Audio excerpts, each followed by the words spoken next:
Notícias, segunda edição está começando, estamos ao vivo nos canais do Instituto Conhecimento Liberta, Eduardo Moreira também no canal da Voz Trabalhadora no YouTube e na Pop TV no Rio Grande do Sul. Chico Sá e eu apostos aqui em São Paulo, Elô Vilela lá em Brasília. Boa tarde, Chico. Opa, boa tarde, Gabi, boa tarde para nossa audiência, a comunidade, boa tarde, Elô, aí direto do Planalto Central, naquele final, naquele crepúsculo bonito. Só que a realidade daí não é tão bonita assim. Não está muito de crepúsculo. Mas a natureza a natureza é. A coisa não é nada bonita, né, Chico? Mas vamos lá, assunto é que não falta, né? Vamos começar falando, depois desse pedido de urgência para o projeto de lei da anistia, né, que já foi protocolado lá na mesa diretora da Câmara. Agora a gente teve um posicionamento do Hugo Motta nas redes sociais. Ele teve que se pronunciar sobre isso, ele disse que não vai decidir sozinho se vai mandar ou não o projeto para votação em plenário. A gente vinha falando que a decisão era dele, mas ele quer dividir essa responsabilidade. Ele disse que vai levar o projeto para uma discussão no Colégio de Líderes, que é um grupo que reúne lideranças, né, de todas as bancadas partidárias da Câmara, também da liderança do governo e da oposição. Então, vamos chamar aqui o posicionamento do Hugo Motta nas redes sociais. Vou ler aqui para vocês. Ele diz o seguinte: democracia é discutir com o Colégio de Líderes as pautas que devem avançar. Em uma democracia, ninguém tem o direito de decidir nada sozinho. É preciso também ter responsabilidade com o cargo que ocupamos, pensando no que cada pauta significa para as instituições e para toda a população brasileira. Ele não quis ficar sozinho com essa responsabilidade, né, Lu, basicamente. E eu acho que a última frase, as últimas palavras dele são muito significativas, quando ele diz que tem que pensar o que uma pauta dessa significa para as instituições e para a população brasileira, ou seja, para as instituições, porque essa pauta é uma pauta claramente que compra briga com o STF, tensiona as relações do Congresso com o STF. Isso é o número 1. Número 2, o que ela significa para a sociedade brasileira. O Hugo Motta fala isso sabendo claramente que as pesquisas indicam que a maioria da população brasileira é contra esse projeto golpista de anistia. Então, quando ele diz isso, eu acho que ele está trazendo todas essas coisas para uma mesma frase bem chutinha, bem curtinha, mas cheia de significados. E ele não quer decidir. Quando ele diz que a democracia se faz consultando o Colégio de Líderes, ele está tentando dizer que esse é o procedimento correto, não só correto porque assim é que manda, mas este é o procedimento regimental. É assim que as coisas deveriam funcionar normalmente, se você não pular nenhum degrau, se você não passar nada na frente, né? Seria assim, você vai para o Colégio de Líderes uma vez por semana e ali você discute qual é a pauta da próxima semana, o que ele tem feito desde que assumiu e prometeu que faria. Então, ele está reforçando esse... Agora, é claro, ele não quer assumir sozinho, pautar ou não pautar esse projeto, porque o Hugo Motta, na verdade, ele fica entre dois polos. Um é a votação que o presidente Lula teve no estado dele, né, onde o pai dele também é um político, onde ele também se elegeu.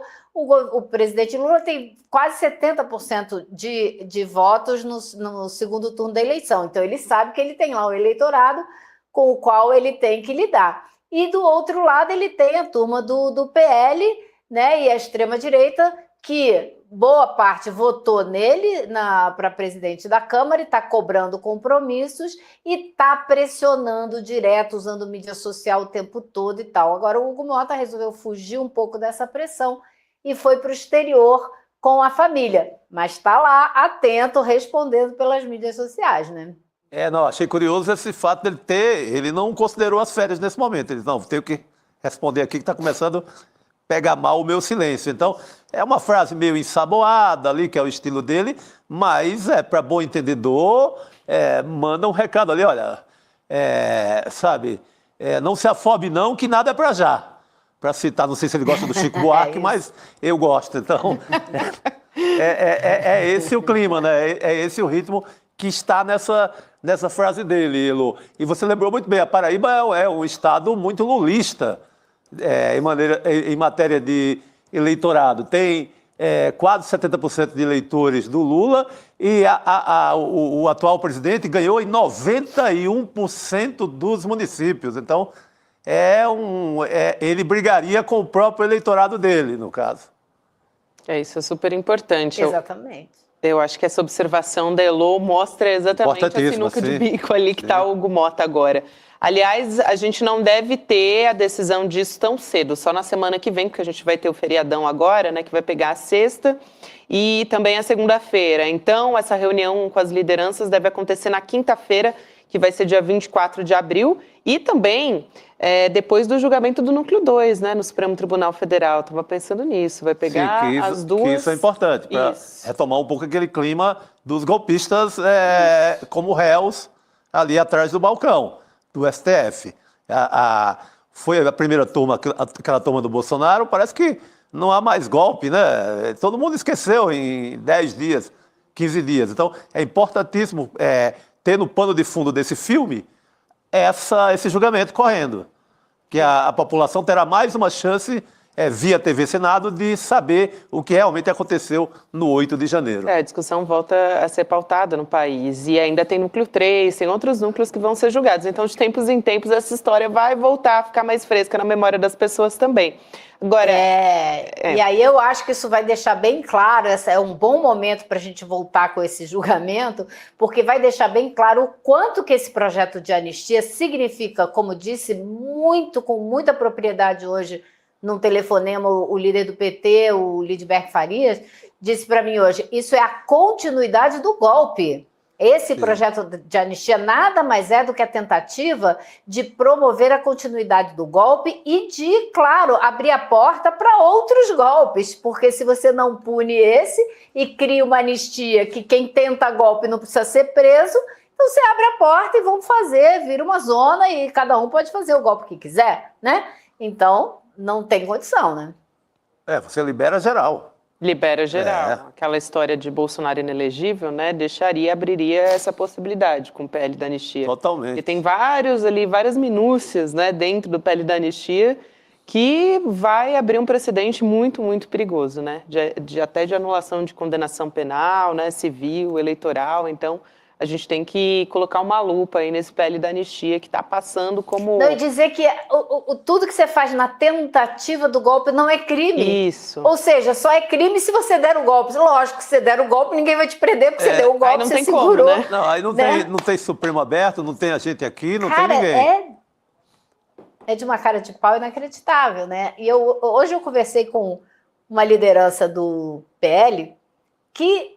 assim, com a maior tranquilidade, racionalmente, tenta me convencer de que tem que ser uma anistia ampla, geral e restrita, como foi a anistia depois da ditadura militar, e tentando fazer uma equivalência absurda entre esses dois momentos históricos, quando a gente estava tentando sair de uma anistia, de uma ditadura para voltar para uma democracia, e agora que a gente está numa democracia, tinha gente querendo dar um golpe de Estado, assim, como que você compara laranja com banana, né? Realmente não faz o menor sentido histórico você fazer essa comparação. Elô, falando em liderança do PL, a gente tem o pronunciamento do próprio líder do PL na Câmara, o Sóstenes Cavalcante, depois de saber que o Hugo Motta levaria essa reunião, né, para as lideranças. O Sóstenes, inclusive, ele é o responsável por protocolar esse pedido de urgência do projeto de anistia.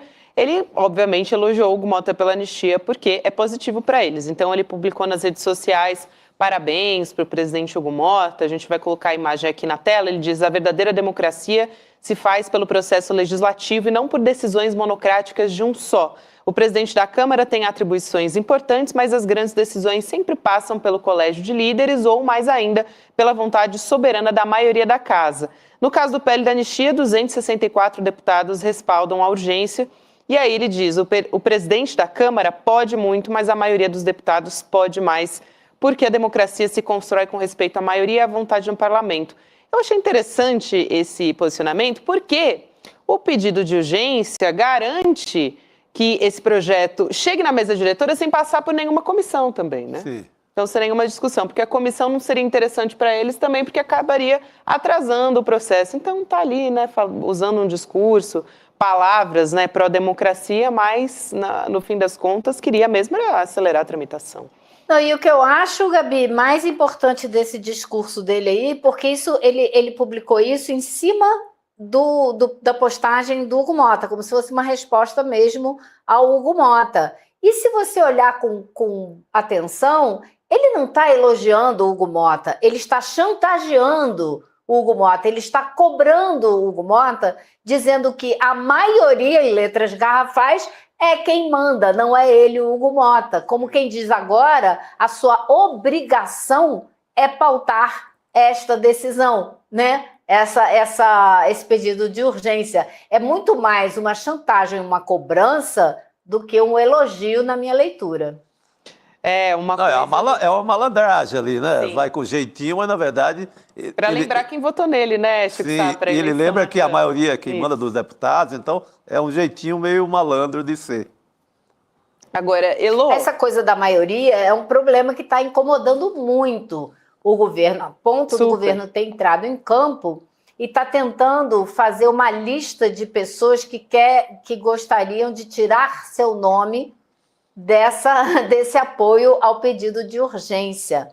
E eu soube hoje que eles têm uma noção de que talvez eles consigam umas 20 assinaturas. Se você tirar 20 nomes dessa lista, ela fica com 244, 13 a menos do que os 257, né? Que é o número mágico aí, o meio do caminho. Então, se você parar para pensar, o governo pode fazer esse esforço? Pode, aí consegue. Você tem um Congresso completamente dividido numa questão que deveria ser unânime, que é a defesa do papel que eles estão desempenhando. Porque quem entrou no Congresso e quebrou tudo, estava dizendo, não precisamos de vocês, a gente pode resolver a nossa vida sem democracia, sem deputado, sem senador, sem nada disso.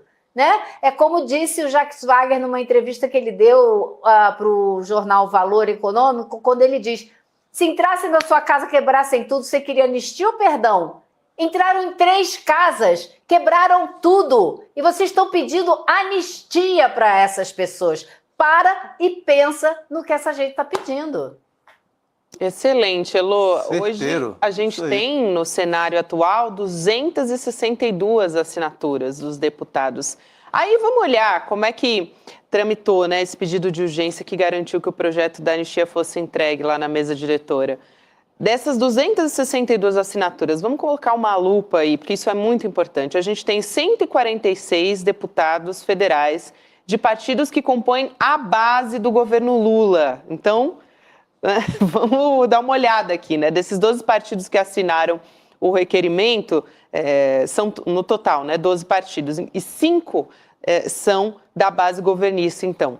Aí a gente preparou uma imagem para mostrar todos os partidos que assinaram o requerimento e quais são os do governo. O que está em vermelho aqui na tela agora, nessa imagem, são os partidos da base governista, União Brasil, Progressistas, Republicanos, PSD e MDB. A gente falou um pouco sobre isso, né, Elô? Mas vale a pena a gente dar uma conferida aqui nos números. A gente tem do lado esquerdo qual é o número, né, de deputados que faz parte do partido e quantos assinaram do lado direito. E aí, ressaltando mais uma vez, o que está em laranja são os partidos, né, de maneira geral, a gente tem oposição. Agora, base do governo, a gente tem um número muito grande, né? Chama atenção, Elô. É uma base que nunca se comprometeu a entregar votos para o governo, a gente deve dizer. E você vê que nessa base aí, esses deputados, todos os partidos, estão divididos. Então você tem o Desunião Brasil rachado, o MDB rachado, o Republicanos rachado com relação a essa história da anistia. E aí a gente tem que entender que esses deputados, eles estão muito mais preocupados assim, com duas coisas. Não estão preocupados com a anistia, não estão preocupados com o pessoal que está ainda preso, que é um número muito pequeno, porque dos mais de 1.000 presos, hoje não tem nem 200, tá? Também isso, às vezes, as pessoas não se tocam quando a gente fala, né? Mais de 1.000 foram presos. Hoje tem na cadeia pouco mais de 100, gente. É disso que a gente está falando. São aqueles recalcitrantes que não quiseram acordo nenhum com a justiça, que não querem fazer cursinho de democracia, que se recusam, que querem intervenção militar e ponto. Então, essa gente que continua presa, tá? Mas, se você olhar, os deputados que estão assinando isso aí, eles não estão preocupados com essa gente, não estão preocupados com o Bolsonaro, estão preocupados com duas coisas. Base eleitoral, ter os votos do bolsonarismo e emendas parlamentares. São as únicas duas coisas que preocupam essas pessoas. Não é ideologia, não é acreditar que isso é uma boa coisa, não é ter convicção, nada disso. De jeito Quem nenhum. tem convicção é uma camada, um grupo muito pequeno dos parlamentares da extrema-direita. Esses têm um pouco mais de convicção, querem fazer porque acreditam que tem que ser assim. Eu ouvi hoje uma coisa assim, estarrecedora. Uma pessoa da cúpula ali, digamos assim, do PL, me disse o seguinte: um gesto provoca um gesto na política. Então, e aí eu falei, mas me explica, o que o senhor está querendo dizer? Não, esse gesto de protocolar o pedido de urgência com tantas assinaturas deveria provocar um gesto do presidente Lula. Veja só. E a pessoa ainda disse assim para mim, se eu puder, eu vou falar isso com o presidente, que o presidente tinha que dar um perdão a todas essas pessoas. Eu falei, mas todas quais? As que já foram condenadas ou as que ainda vão ser julgadas, como Bolsonaro, Braga? Todas, porque ele seria o Gandhi da nossa época, ele ia ganhar o Nobel da Paz. Olha o papinho, olha só o papinho. O papinho. Eles são espertos, né? Malandragem total, parece letra de Bezerra da Silva. É malandragem total, não dá. Foi caindo nessa onda que o JK, nos anos 50, assinou uma anistia, depois desagou toda em 64, no golpe militar. Estavam todos os mesmos, a mesma lista, estava todo mundo lá de plantão com o golpe em 64. A gente já sabe, a história só mostrou coisa ruim nesse tipo de anistia. Eu acho que esse exemplo de que, né, se entrou na sua casa, quebrou tudo, você não vai perdoar, você vai querer punição, isso é uma maneira muito simples de explicar, mas que fica muito concreta para quem ainda tem alguma dúvida, né? Eu acho que é uma coisa que fica bem clara, né? Que a gente deve repetir isso sempre, né? Ô, Elô, você sinalizou aqui, né, conversou com o Lindbergh Farias também sobre o governo que vai tentar desfazer essas assinaturas, são 20, né, pelo que você falou. Eu queria saber, rapidinho com você, que a gente já vai ter que encaminhar aqui para o finalmente, mas o Lindbergh Farias, ele tem sido bastante firme. Dá para dizer que o Lindbergh está bem alinhado ali com o Planalto, né? O humor do Planalto está alinhado com o posicionamento que ele tem dado publicamente? Olha, eu acho que tem sempre uma diferença, né? Porque um líder partidário pode se posicionar e pode fazer um tipo de discurso muito mais contundente do que qualquer pessoa que trabalhe no Palácio do Planalto, que não é um partido, é um governo. E é um governo de coalizão, acima de tudo. Então, tem que tomar muito mais cuidado na maneira que faz as colocações e tal. Então, eu acho que, nesse sentido, o Lindbergh tem sido muito claro quando fala, toda vez que ele fala desse projeto de anistia, ele não deixa a menor dúvida. Primeiro que ele fala que é a continuação do golpe, e segundo ele começa a discorrer a respeito dos detalhes absurdos desse projeto, e ele está muito convicto que muita gente na Câmara não conhece os detalhes do projeto, como eu acho que a maioria da população brasileira desconhece o que esse projeto pretende, e eu acho que é isso que a gente tem que fazer cada vez mais, trazer à luz o que esse projeto significa, é a porta gigantesca que ele escancara para problemas futuros. Agora, além disso, eu queria te trazer uma curiosidade aqui, Gabi e Chico, porque ontem o Rodrigo falou que o Arthur Lira não assinou, né? Esse projeto. Está longe disso. E aí eu ouvi de duas pessoas diferentes, uma da direita e outra da esquerda, uma explicação. Por que ele não teria assinado? Então, a pessoa mais à direita diz assim, Ah, ele fez o Hugo Mota, né? Ele, tipo assim, colocou o Hugo Mota na presidência. Ele não podia dar um abraço de urso no Hugo Mota, botar enforcar o Hugo Mota com essa história e colocar ele numa sinuca de bico. E as pessoas da esquerda dizem assim: o Lira não é nem besta de fazer uma coisa dessa, porque ele sabe que esse projeto ele compra uma briga direta com o STF. E o Lira é um cara experiente, muito tempo de mandato, não vai querer comprar uma briga com o STF. Até porque o STF quebrou todos os galhos possíveis do Arthur Lira até agora. É verdade. É lá que tá. Volto a falar numa coisa que eu falava direto aqui no ano passado, o escândalo da robótica.